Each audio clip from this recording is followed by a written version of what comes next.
नमस्कार,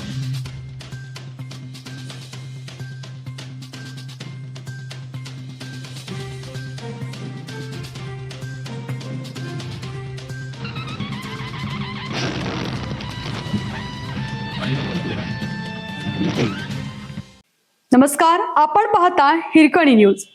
हिरकणी न्यूज प्रत्येक क्षण ताज्या घडामोडी आणि महत्त्वाच्या प्रत्येक बातमीसाठी नेहमी तत्पर. कौस्तुभ सांगळेने लोकभवनात स्वतःला संपवलं. आता धक्कादायक कारण आलं समोर.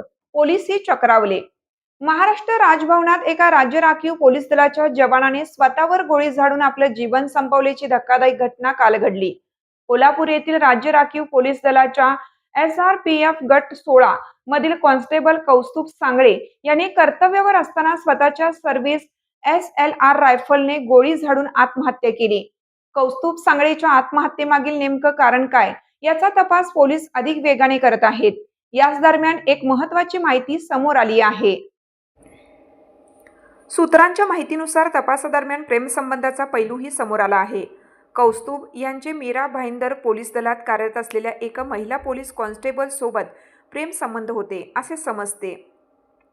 ते दोघे बऱ्याच काळापासून एकमेकांच्या संपर्कात होते आणि त्यांच्यात लग्नाबाबतही चर्चा झाली होती. मात्र नंतर त्या महिला कॉन्स्टेबलने लग्न करण्यास नकार दिला.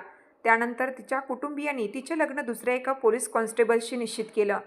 सूत्रांनी दिलेल्या माहितीनुसार या घडामोडीनंतर कौस्तुभ तीव्र मानसिक तणावाखाली गेला होता. महिला कॉन्स्टेबलचे लग्न ठरल्यानंतर कौस्तुभने कथितरित्या त्या महिलेसोबतचे त्याचे काही खाजगी फोटो तिच्या होणाऱ्या पतीला पाठवले होते. हे फोटो पाठवण्यामागचा त्याचा उद्देश काय होता आणि या कृतीमुळे संबंधित पक्षांमध्ये काही वाद निर्माण झाला होता का याचा तपास पोलीस करत आहेत.